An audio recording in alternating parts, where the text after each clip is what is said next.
Everyone, welcome back to another episode of Tattoos and Gurus, and we have a banger of an episode for you today.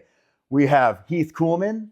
He is a husband, a father, a grandfather, a Marine, a California Highway Patrol officer, a canine handler, and a master canine trainer. Heath, thank you so much for being here today. Thank you for having me on. I appreciate it. Man, so let's get started. Tell us, where were you born and what was it like growing up for you? So I was born in a far off land called Texas. My formative years until I was about 10 or 11, I lived on my family's ranch in Mason, Texas. And then my parents divorced and we moved away. And then I spent the rest of my teen years in Midland, Texas, before I joined the Marine Corps. Growing up on a farm, did you have farm animals? What was that like? Oh, it was a working ranch, a little over 2,000 acres. The area we lived in, most of my mother's side of the family owned ranches. So it was a childhood full of running off into the pasture. My brother and I just going on adventures. We knew the boundary fences of the ranch, and those were our boundaries. So we spent a lot of time, most of our time outdoors, just playing, exploring, shooting, having fun. That sounds like a great childhood growing up. Is that where you found your love of animals? I don't know that I found a love for animals. When you're ranching or growing up around that kind of stuff, we looked at animals differently. I can remember I would be attached to some animal, a milk cow or something, and then they had calves. So I remember as a kid, the calves were cute.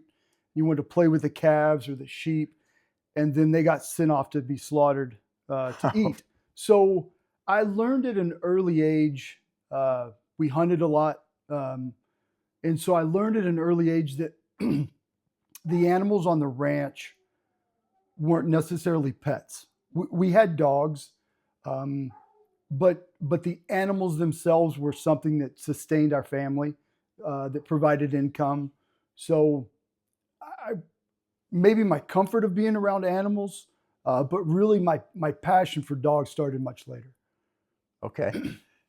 So you're growing up on a ranch, you're in Texas, and at some point you make the decision to enlist in the Marine Corps. Yeah, so you have to go back a little bit. My parents were divorced. Both my parents remarried. My brother and I lived with our mother. When she remarried a retired police officer. So yeah, in my early teen years, I started listening to him tell stories of being a cop in West Texas in the 60s and 70s. And it was a completely different world than you and I live in law enforcement today. So I heard all those stories and I wanted to be that guy doing all those fun things because he told the fun stories, not the bad stories. So probably when I was about 16 or 17, I went to him, to my stepdad, and I told him I wanted to be a cop. And I thought that he'd be proud of me and give me a hug. And he actually told me something to the effect that you're stupid and that you need to get away from me. So probably I was pretty disappointed. I went back probably a year or so later, maybe not that long, but he told me, if you want to be a cop and that's really what you want to do, then you need to join the military.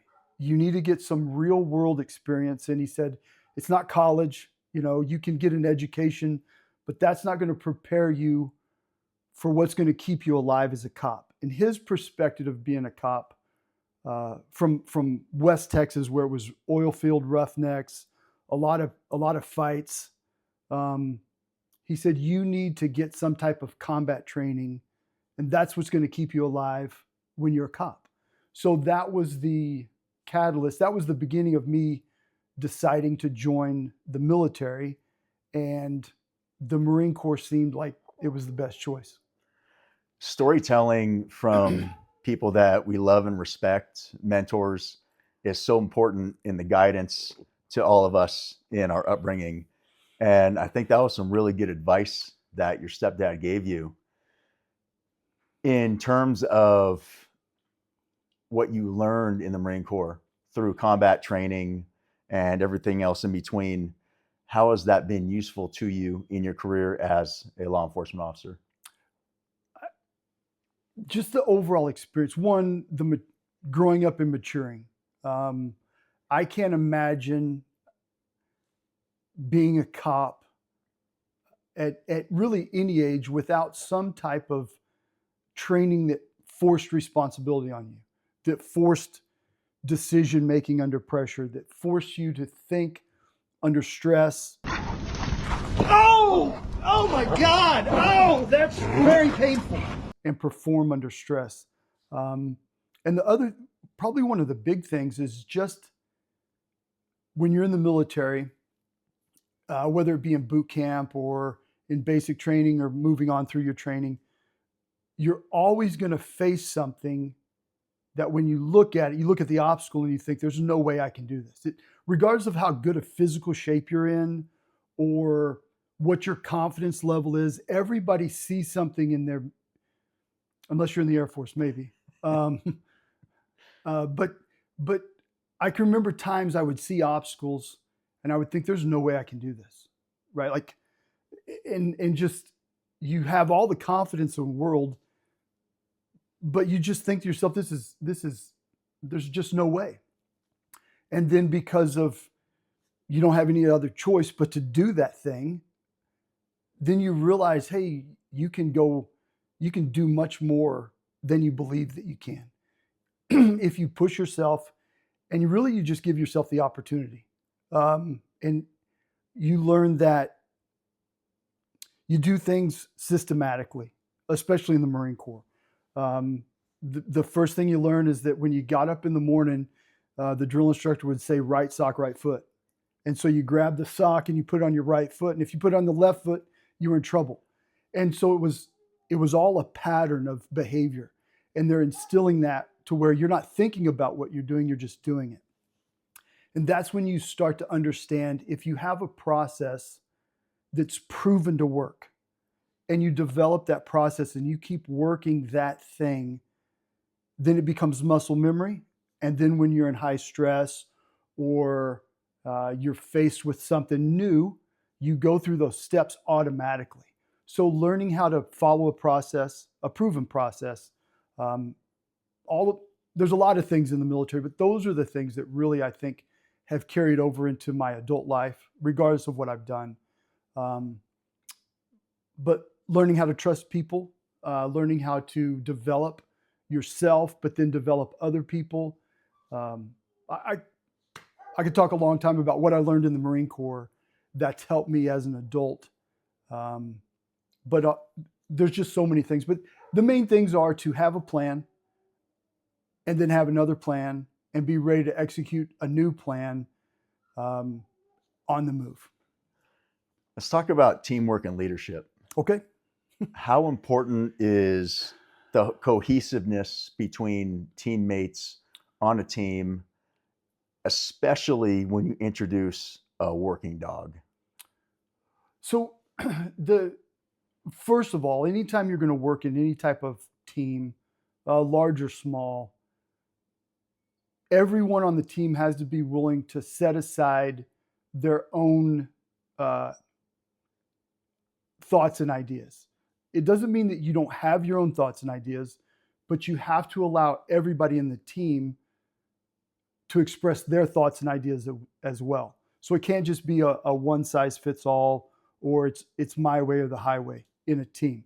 The leader of the team may be that person, but the team itself has to come together and understand that, hey, you and I have different philosophies on things, but when we're doing our job working together, we're gonna force our ideas to work together.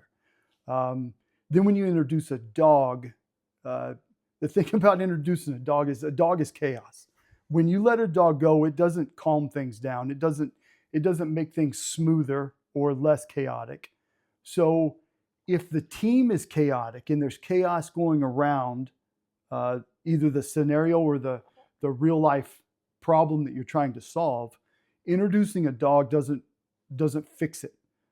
If it's already chaotic, it's going to be a little bit more chaotic with the dog involved. So it's important that the team understands their mission and then allows the dog to complete their mission. And that's how working as a team, you work together. The humans have a specific goal and a specific way that they do business. And then the dog has a specific way it does business. And you can't force a dog to act out of nature. So that's the big thing for everyone involved to understand. The dog's going to do what a dog does.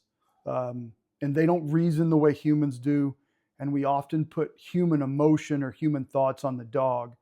Well, why can't he do this or why can't he do that? Because that's not what dogs do.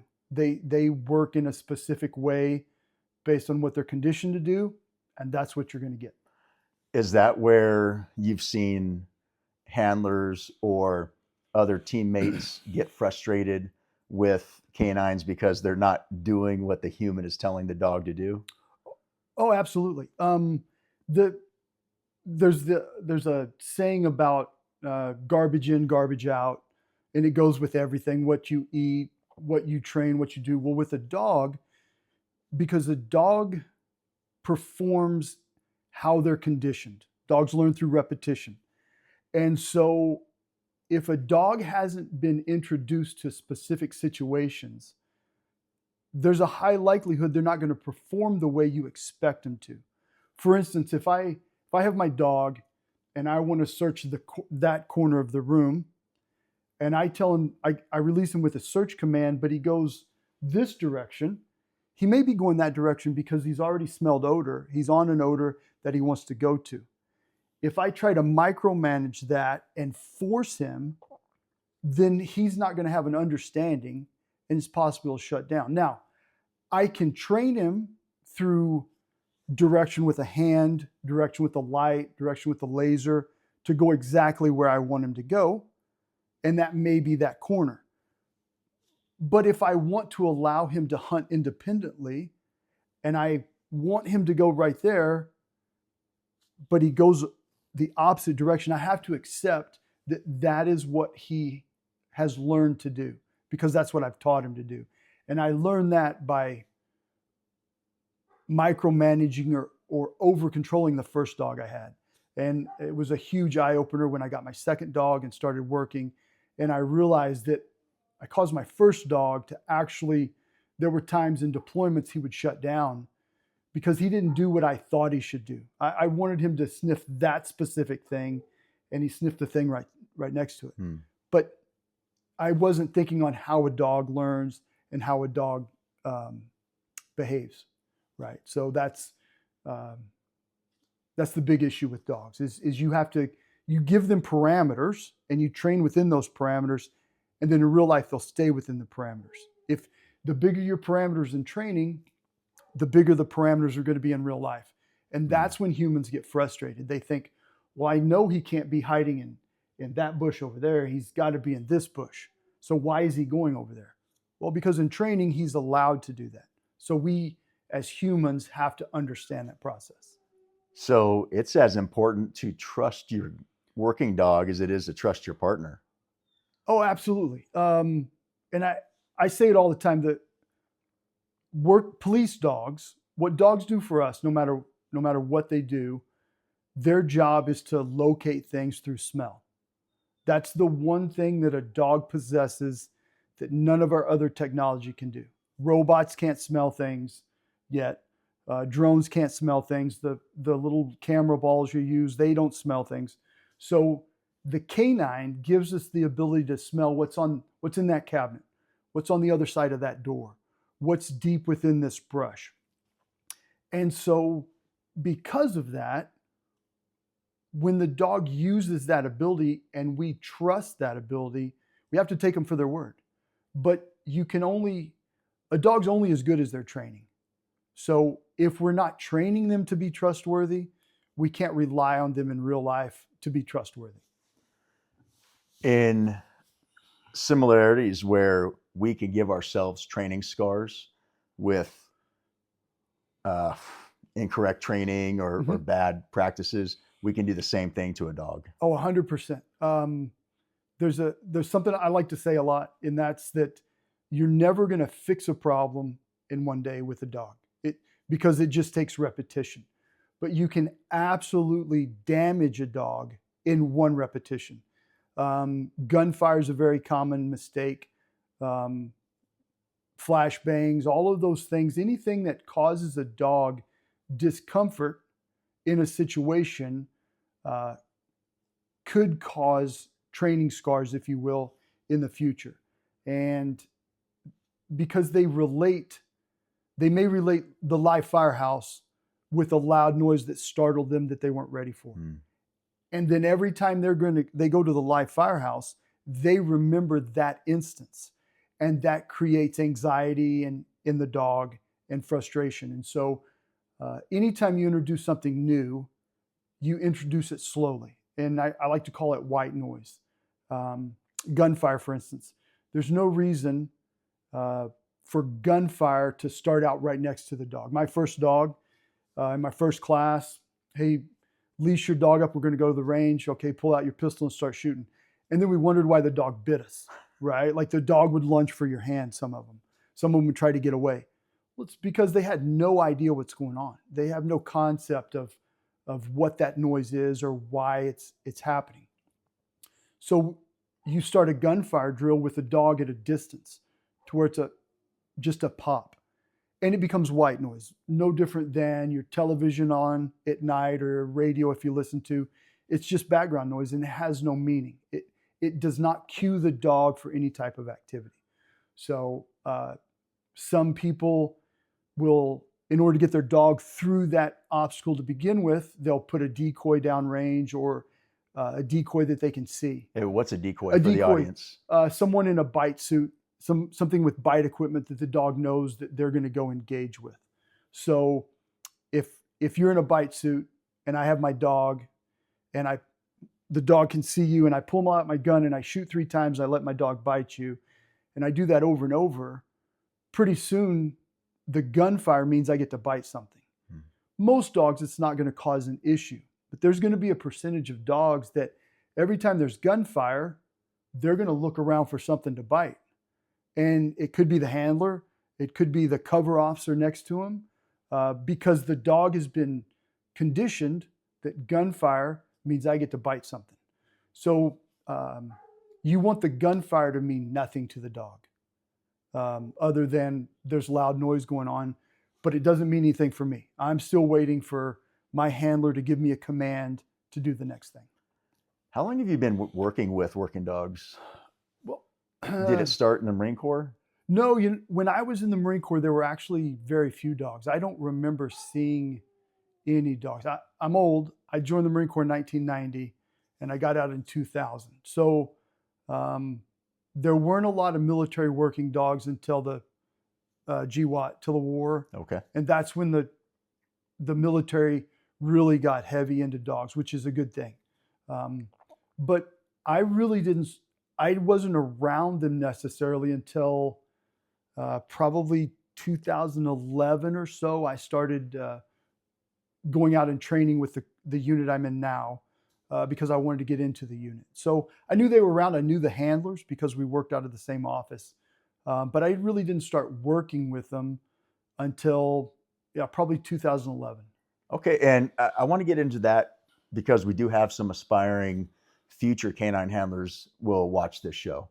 So you exit the Marine Corps after 10 years? 10 years, yep. And did you go straight into the California Highway Patrol? I was off for about 6 months. Okay. So the worst 6 months of my entire life was the 6 months between EASing from the Marine Corps and going into the Highway Patrol. And was it just because you were bored? Or just that anticipation of waiting for the academy? All right, so I never planned on staying for 10 years. I was going to do 4 and get out and be a cop. It didn't work out. I re-enlisted. I was having a good time in the Marine Corps. I decided to join the Highway Patrol while I was still in the Marine Corps. We were in Washington, D.C. at the time. I transferred to 29 Palms with about 18 months left. And I EAS'd on... What is EAS? End of active service. I got out of the Marine Corps. I didn't have any leave credits left. Normally you can take terminal leave, which is you burn however much leave time you have. And I think I had 2 days or something like that. I actually EAS'd on, I think it was December 27th of 2000. My wife is from Northern California in Plumas County. So that's where she was at, her and the kids. So I EAS from 29 Palms. I move up there in the middle of a blizzard. So I'm not a cold weather guy. I'm not a snow guy. So it was miserable because I was unemployed for the first time in my adult life, which was not as a Marine and in the macho, all of that man thing. I'm like, okay, I don't even have a job to provide for my family. So that was the psychological thing. But then I remember we had a wood burning stove in the house we were in, and I needed wood for it. And she lives in a town of like 1,500 people, right? And everybody knows her. So who is this guy chopping wood in the middle of a blizzard? Like people are driving by the house, and I feel like everybody's laughing at me. But so I was only miserable because I wasn't, it was a complete change in my life. So anyway, that led to the Marine Corps, or I'm sorry, the Highway Patrol. I started in May of 2001 is when I went to the academy. And I forgot what your question was, but. So wanted to segue into from the Marine Corps into the California Highway Patrol, and then how you came upon, did you stumble upon canine handling, or were you introduced into it? Were you shoulder tapped? How did you get into the program? So went through the academy, 6 months in Sacramento. My first office was the Barstow CHP office. So that's where I was introduced to the real highway patrol, if you were. One of the officers there, an officer named Kurt Nestor, who I would consider a mentor, very senior officer there, had worked on the interdiction team prior to it being kind of unraveled through some court cases. What is the interdiction team? The interdiction team, it was the highway patrol did highway interdiction of narcotics. So they were very active on the major drug corridors in Southern California, actually all over California. And he was one of the officers who had worked on it, had done a whole lot of interdiction, taken lots and lots of drugs off the road. There were some lawsuits that happened in the late 90s that kind of curtailed how we were doing it. And he had left the team, that interdiction team had gone back to the road. And so we ended up being beat partners a couple of times. He worked on the beat next to where I was. And I was a little older. I was 29 or 30. And so I would sit and talk to him, and we'd have conversations. So he would talk about what they did in interdiction and things. So that's really the first time I thought about the highway patrol having dogs per se. I spent about 3 years working the road. I had the opportunity to go to, I wanted to get into auto theft, and I wanted to, that piqued my interest from talking to Kurt Nestor and stuff. So I used an opportunity to go inspect vehicles at the division office as a way to step into the auto theft task force for the county. You're familiar with SANCAT, the San Bernardino County Auto Theft Task Force. Yes, very good task force, very effective. So I was fortunate enough to get selected to go to that in, I think it was probably 2005. So I went to SANCAT, had a great time. I learned, it's where I met a lot of deputies, a lot of great deputies at all the stations, but also we worked closely with the NARC team at the time. We shared an office with them. Because a task force is a team of officers from multiple different agencies that are brought together. Yeah, right. At the time, SANCAT was made up of, there were 2 chippies on it, CHP officers. There were 2 deputy sheriffs, the DA investigators, Rialto PD, Fontana PD, San Bernardino PD, and then those would switch around from time to time. One PD would fall out, another would come in, but it's a conglomeration of all those different agencies working together. And so I had a great time. I worked mostly in the high desert.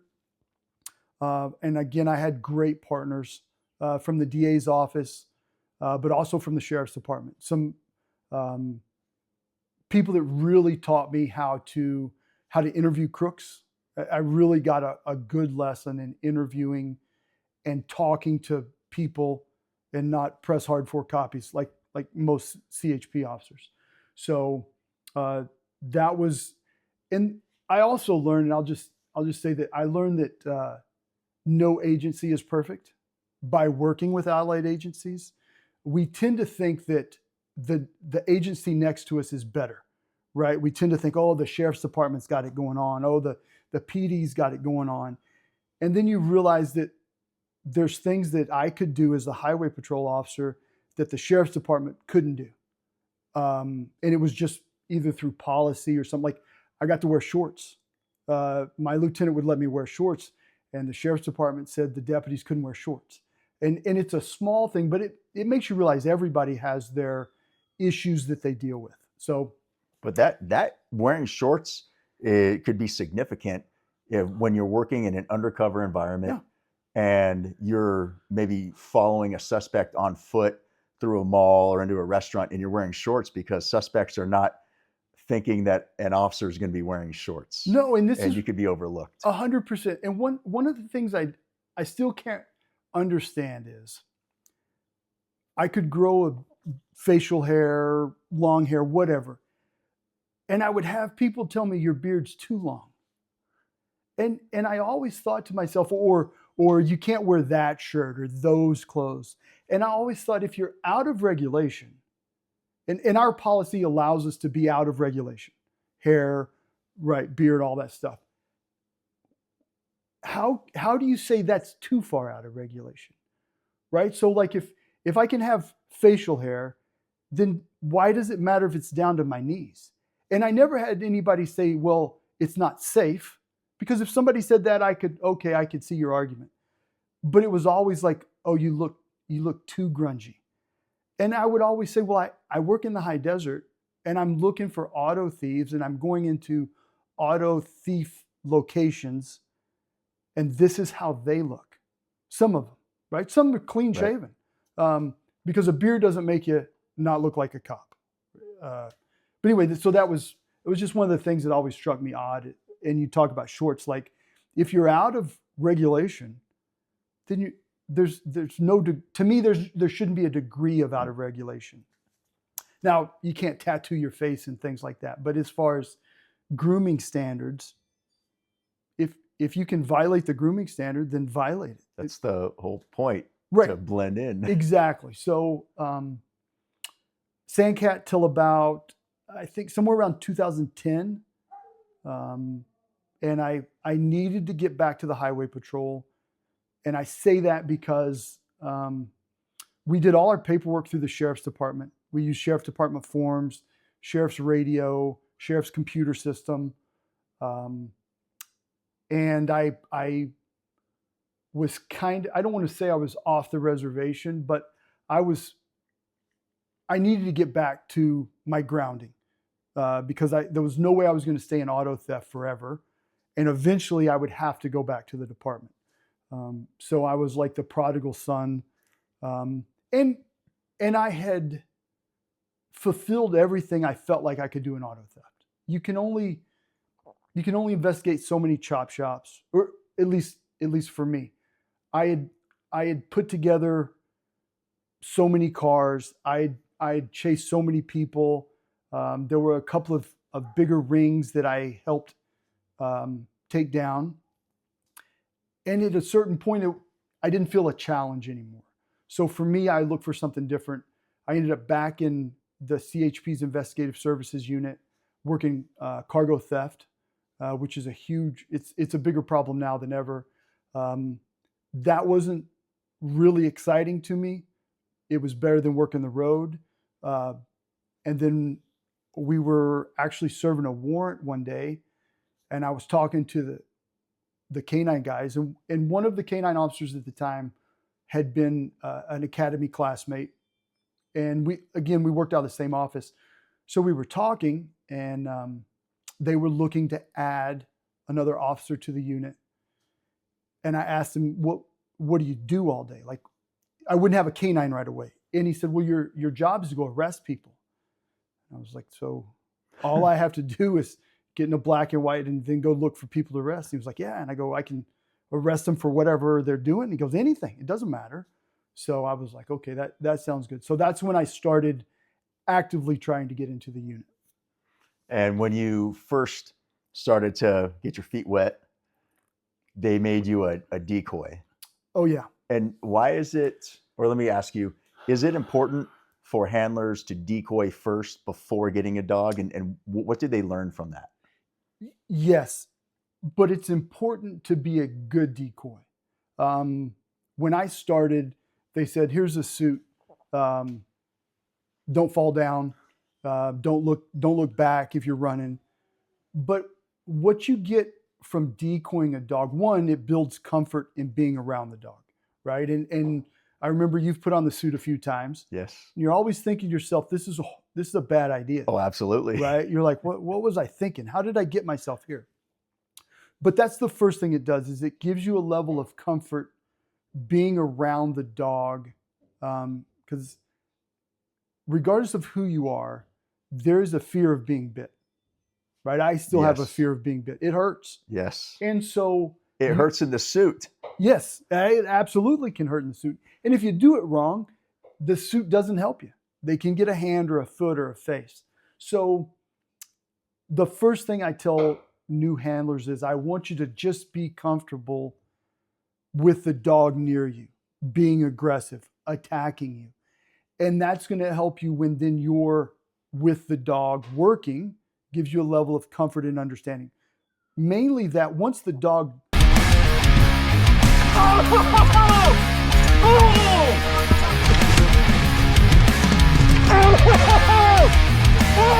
grips their prey, whether it be in real life a man or a woman, or in training the suit, when you train them properly, the dog's not going to let go.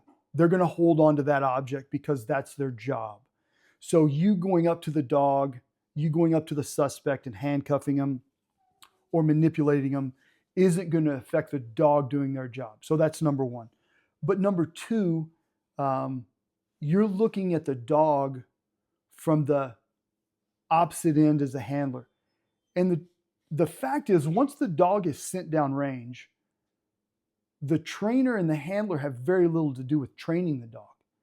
The decoy is the one putting input or giving input back to the dog. For instance, when the dog grips you, the way you move and react is going to tell the dog whether they're doing a good job or they need to do more.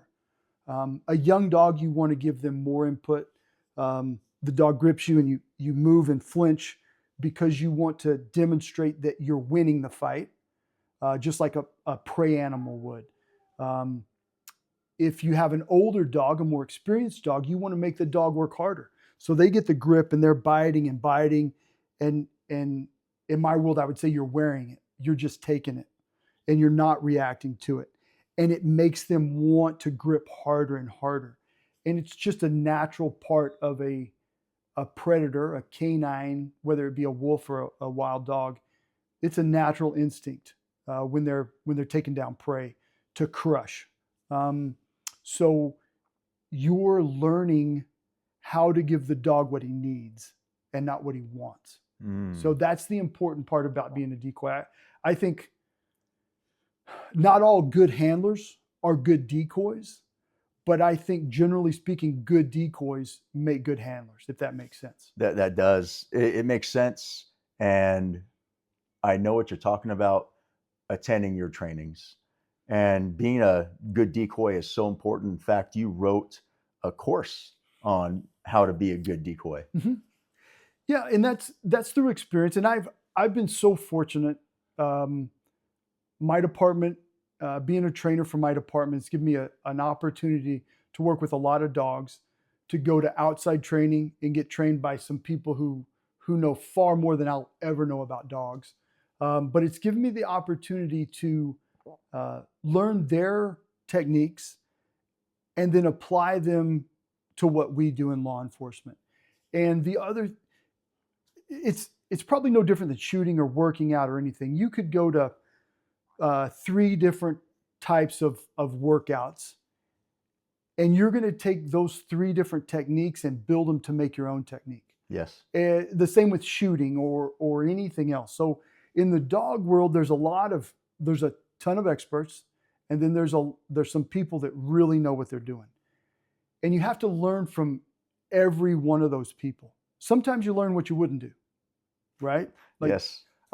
I'm sure you've been to some things that you're like, I know I don't know what I'm going to do, but I know I'm never going to do that thing. 100%. Right? Yep. And so there's sometimes in the dog world, to me, it's the same thing.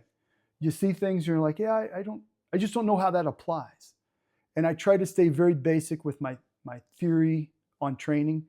But it's one of the reasons, I'm way off topic here, but it's one of the reasons why I don't mind. I want to teach the people I work with everything that I know, because there's no way, I'm not worried about anybody stealing anything from me, because you can't do what I do. You're going to do it differently, and it may be better. And then I'm going to come back and learn from you what you're doing, what you took from me and changed that works for you. Now, can I change it to work for me again? Does that make sense? So that's something that I have so much respect for you. Having worked with you, I know you, and something that I really like and highly value about your personality is that you're not a gatekeeper. No. And what I mean by that is that you have so much training and experience and knowledge, intimate knowledge on canines, and you give that to the world. You share that. And I love what you said, that in sharing that with other handlers, other trainers, maybe they can get better than you, and then you can learn from them. Mm-hmm. So it's this give and take. Being involved with the canine team when I was on the SWAT team, being the canine supervisor, was one of the greatest honors that I've had in law enforcement. I've never been a handler. I don't know what it's like to be a handler, but I do know what it's like to be around them and attend the trainings and learn about how working dogs work. And they are incredible. I've served many search warrants with canines, and the feeling of working, we're human beings and we're working with dogs. Mm-hmm. We are relying on these dogs and they are keeping us safe. Can you go into how working dogs keep people safe, and then roll into the de-escalation aspect of why they are so important and how they keep suspects safe? Sure. We touched on it earlier. A dog has a tool, their nose, that nothing else we have matches. So the way the dog keeps us safe is, you could think of it as an early warning system. If you take a SWAT call, for instance, you're going to go serve a warrant at a house. It's a high-risk warrant. You know the suspect's likely in the house. Experience tells us that if the suspect's still in the house, 99% of them are going to be hidden somewhere. They're trying to avoid capture. Some of them hide in such a way that we never find them, right? I can't think of any specific time, but I know without a doubt, I have searched houses over the last 25 years in auto theft and also as a canine, that I probably missed somebody hiding in a house. It's quite possible, right? There's so many places to hide in a house. There's only so many places that we're willing to stick our face into to find somebody, right? So not a lot, but there's a likelihood that I've missed somebody, that you've missed somebody, right? Absolutely. Okay. We're not perfect. No. And we're human. Absolutely. So the dog gives us the ability. Let's take an attic, for instance. You have an attic space that is wide open when you first get into it, but then it goes into little narrow peaks and small crannies and nooks. And if you're looking for a possibly armed suspect, how do you go back in that nook and find that person without taking one to the face? You can wear all the body armor you want, but they haven't figured out anything to protect this yet. So the dog gives us that ability to go and search those areas to clear them. Dogs aren't perfect either. A person could be hiding in the cabinet, and if the dog doesn't get into that area to sniff, might miss that person. So it doesn't make it completely safe. A dog just makes us safer. And I say this, all the techniques you use in entry, all the equipment you use, it makes you safer. It doesn't make you safe, right? Yes. There's nothing that guarantees our safety when we enter a building, when we walk up on a car on a traffic stop. And because the unfortunate thing is we live in a dangerous world and we do a dangerous job. So we use tactics that create more safety for us. And tactics change over the years because the crooks learn our tactics or because we learn there's a better way to do things, right? Right. So the dog is one more layer of that safety that allows us, in a manner of speaking, we send the dog into a room we haven't been in. If the person is visible, there's a high likelihood that the dog will engage with that person. Then there's a high likelihood that when the dog engages, that person's going to make some noise. Then we're going to know from a safer location, hey, the guy's hiding in there. Then we can use the other tools at our disposal. Making entry, we at least know that he's in the room, so when we make entry, we have a better understanding. Or if the dog goes in and doesn't engage, then there's a high likelihood he's not standing right inside the door. We're not going to be in a fatal frontal because that's cleared. It doesn't mean he's not hiding under a bed or in a closet. Then we again allow the dog to work, and maybe the dog goes in the room and starts barking. Okay, well, that would indicate that he's telling us there's someone hidden that he can't get to. So then we have some choices to make. Do we flow in on top to see where he's barking? Do we call him back and use other technology to get the person to give up? So that's how it keeps us safer. And what I think is often overlooked, and that's just for a search. A dog could keep us safer with a fleeing suspect, right? They meet the threshold for the use of force for a canine. Can you explain, so for our audience out there, that these dogs are not just released on anybody? Right. There's a threshold. Yeah. And what do you mean by that? So the threshold, without going into all the gory details of it, Just basic. The Graham standard is the Supreme Court standard, the case law on all uses of force in the United States. And it goes on different levels, the threat of violence to officers and the public, the severity of the crime, and level of resistance. So if you have a person who shoplifted and they're running from you, that doesn't meet the level of the use of force for a dog. But let's say it's a homicide suspect who has committed a murder and is wanted for murder. Okay, well, your level of force that you're able to use early is much higher simply because his threat to the public and his threat to officers. Go down to the ground, go down the ground. Because that person has to be taken into custody. So again, it all goes back. We're only allowed to use the force necessary to effect the arrest.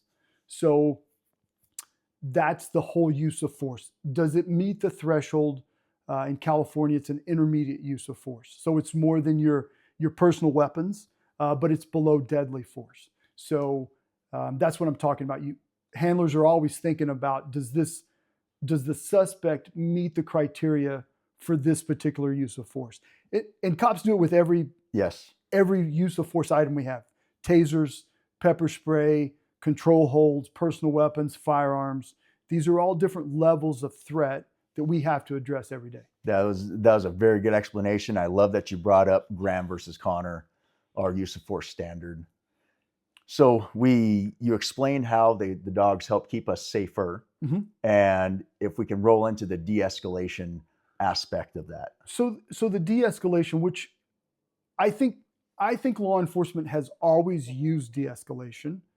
We just didn't really have a word for it until in the last several years. De-escalation has become a hot topic word. But de-escalation is simply um, giving the suspect an opportunity to surrender. And I look at it by I threaten the use of force or I remove a use of force and then give the suspect the opportunity. It's like a multiple guess test, right? Do you pick A or do you pick B? I like the odds where I'm not going to get bit. With a canine, we generally should give canine announcements. There's times when you don't because of different reasons, but we give a canine announcement, and that's a type of de-escalation. Hey, I know that you're hiding in the tree line. I know that you're hiding in the house. You are under arrest. If you don't come out, the dog's going to find you and bite you. So that right there gives them an opportunity. Hey, you're not going anywhere. We're going to find you. If you don't want to get bit, you need to give up now. No different than all of the types of warnings we give. So that's one type of warning or de-escalation. The second way, and it's something that I use a lot that I think is very important, is removing the dog from the bite without approaching the suspect. So let's say we'll just say that he's hiding in a tree, in a big brush out in the desert. I can't see him. I don't necessarily, my dogs bit him. They're yelling and screaming. It's going to be hard to communicate with them because they're in a lot of pain because dog bites are very painful. So if I can get my dog to come back to me, I can remove the object that's causing the pain. Then I give that suspect an opportunity to surrender. So I de-escalate the force. It's one of the only, you can do it with a taser and you can do it with personal weapons, but because you can recall that dog and you can stop it, then you de-escalate. We were way up here. The suspect's stress level's really high. Yep. All the cops' stress level's really high. Now we're going to bring it back. We're going to calm down. Now I'm going to reason with you. I'll take you to the hospital. I'll give you something for the pain. I will take care of those things if you surrender. If you don't, I can just send it back in there. So that is de-escalating with the dog. And actually, in my opinion, what we don't talk about enough is how canines prevent more injuries for suspects. Let's go down that road, please. So we've all criminals, and I'm talking about like serious criminals, not the average per se. We're talking about people that hurt and kill other people. Yes, let's talk about the 3 to 5% of the crooks that are just bad people. Yes. They want to cause harm to officers or other people. When they're taken into custody, they don't give up. They fight, they struggle. And if it's you and me taking a homicide suspect into custody, let's say, and he wants to fight us, let's say he's got a stick in his hand or whatever, he's going to get tased. There's a chance he can get shot. He's going to get pepper sprayed. He might get kicked. He might get punched because he's fighting back. And we have limited resources. It's man against man. Now, we might be Kung Fu Charlie and can take him out with one karate chop, but I haven't met that cop. So most of the time, there's a greater than average use of force with that type of suspect because he's not going to give up, and I don't have anything that causes enough pain instantly to get him to stop. Sometimes tasers do, but when the taser goes off, he's back to fighting. And people have developed ways to get around tasers, rolling and stuff. So those uses of force can look bad, right? They're very graphic. If there's 3 guys trying to take him into custody and we each hit him 4 or 5 times, well, why did he get hit 30 times? Right. Okay, because your perception and my perception were different. I was on this end, you were on that end. So those uses of force can look bad and they can cause a lot of damage. Now, that same suspect, you apply a bite because he's not giving up, he's not surrendering, and we apply a dog bite, then we can either handcuff him while the dog's on the bite because he's not going to care about us. He cares about the dog and the pain the dog is inflicting. And we don't use the dog for pain compliance. We use him to take the suspect into custody with the least amount of force. And really, at the end of the day, a dog bite, and they can look bad and they can be bad. However, they actually prevent greater uses of force, in my opinion, on many suspects. And the truth is, most suspects give up when confronted with a dog. Yes. And you've seen it. I've seen it. I asked the guy one day, "Hey, why'd you give up?" He goes, "Because nobody want to get bit by a dog." That's right. And he had hidden in the desert for about 14 hours. He had been hiding out in the desert. And then when we got close to him with the dog, he comes walking out because he's like, nobody wants to get bit by a dog. So that's how canines provide safety for officers, but they also provide a level of safety for the suspect, because it, much like gas in a house, there's a lot of times, not a lot of suspects fight through gas if you're able to use gas effectively.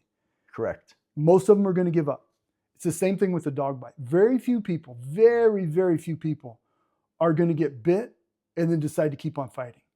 But the ones that do, that's the 1% that we have to train for. That's the 1% that will trade their life for our life. And that's when, if you apply a dog bite to someone who deserves it, and then you remove that pain, and he still wants to fight, that's not a guy that you and I want to go hands-on with, per se, right? So that's how the dog can protect a suspect. Yeah, I 100% agree with you, and I've seen firsthand many times the power of working dogs, being out there, whether actively chasing after suspects on foot, violent offenders, or you have violent offenders that are holed up, barricaded inside of a house. Canines are a gift to us, to mankind, yes. And they are incredible to work with. And if you can give some thoughts, if you had one last thing to offer to our audience out there, we have a lot of young officers or officers that have already been in their department for several years, like yourself. You're already on the CHP for several years, and maybe they're thinking about getting into the canine program. They want to become handlers. What is your advice to them on how to get into this canine program for any department that they're in? The first thing I tell any officer who wants to go into any specialized unit is that you have to demonstrate the desire to be the best road officer you can be, whether it's a deputy at a station, a CHP at a area office, a PD guy working a beat. So that's the first thing. You have to, you dress for the job you want, not the job you have. Oh, I like right? that. And so I like that. If I want a specialized duty and I'm an average road guy, I don't deserve to get a specialized duty. I don't have to be the best road guy. I have to try to be the best road guy and work to be that. And then the first advice I'd give is find a decoy course. Go to a decoy course, be around dogs, be around handlers, and just see if you can overcome your fear of dogs. People that don't fear dogs, there's something wrong with people that don't fear dogs. So that would be my first advice. If you're really interested and you've never taken bites and you've never put a suit on, that's the way to see, okay, let me see what this is all about. Do I really want to be involved in this thing? That's good. So that's a good way to start. And it doesn't matter what decoy course you go through. Try 2 or 3 of them. I suggest Fat Canine, but any decoy course will give you an experience up close with a dog. And that's the number one thing. And then after that, find the handlers in your area. If you work for a PD or the sheriff's department or the highway patrol, find handlers and start talking to them. Ask them what it takes. It's difficult to find decoys. And I say decoys because that's the number one thing that handlers need is somebody to take bites. Handlers should be willing to jump in the suit at any time to train. I've been doing this since 2011 and I still jump in the suit because it's fun. I enjoy it, but also it's important for the dog. The dog needs it. So go out and volunteer to be a decoy. Some agencies might even pay you on your off time to go out and take bites with your department. So go out and invest a little bit of your own time and see if it's something that really excites you. Then the other thing that people don't think about and don't consider is that once you have a dog, it's no longer just your shift, right? Like all the agencies I know, the dog lives with a handler. So it's a 24-hour a day, 7-day a week, 365-day a year responsibility. And unlike your weapons, your vehicles and all that maintain whatever standard they have. If you shoot a long gun, if you're a sniper on a team, when you clean it and it's sighted in and you put it in the bag and you put it away, when you pull it out next time, it's going to be the same. It's not the same with a dog. You go on vacation for 2 or 3 weeks. When you get back, the dog's going to have 2 or 3 weeks of rust on it that you have to work through. And so it changes. I don't want to say that it changes your life, but it changes the way you live your life sometimes. For our department, we don't take our dogs on vacation with us. So if my wife and I want to go out of town for the weekend, I got to find a place to board my dog that's safe and reliable while I'm gone. So those last minute trips are sometimes out if you do those kinds of things. You lose some area in your yard because you got to have a kennel. You may have a dog that's unfriendly to other people, so you have to be careful when he's in the yard. Like for us, and it's all dependent on your policy, but a dog should never be left alone, a working dog in the yard, because they can jump all the fences. Somebody wanders out that shouldn't be there, they could get bit. So there's all of that goes into it that nobody talks about until you get the dog. So it's those types of things that people should go talk to their handlers, find out what the lifestyle is like. Some people were worried, well, what kind of shift do you work? When do you work? Where do you work? So those are all things that young officers or officers that want to be involved those are the questions that are important. That's good.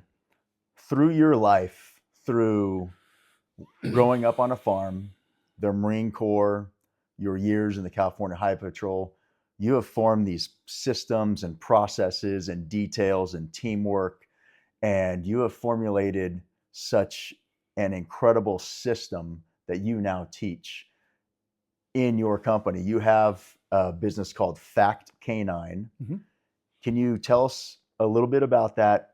And if we have any police chiefs, sheriffs out there, or any other type of agencies who are looking to maybe start a canine program, or they're looking for help with reinvigorating their existing canine program, how can they get a hold of you? I'm on all the social media platforms, Instagram, Fat Canine, Facebook. I'm on X.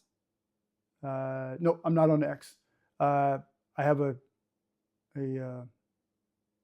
TikTok account without much content, and I have a website, fatcanine.com.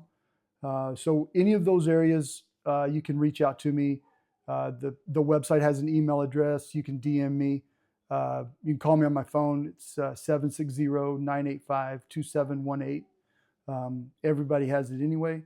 So those are the ways. My goal as a trainer is to provide what I call progressive training.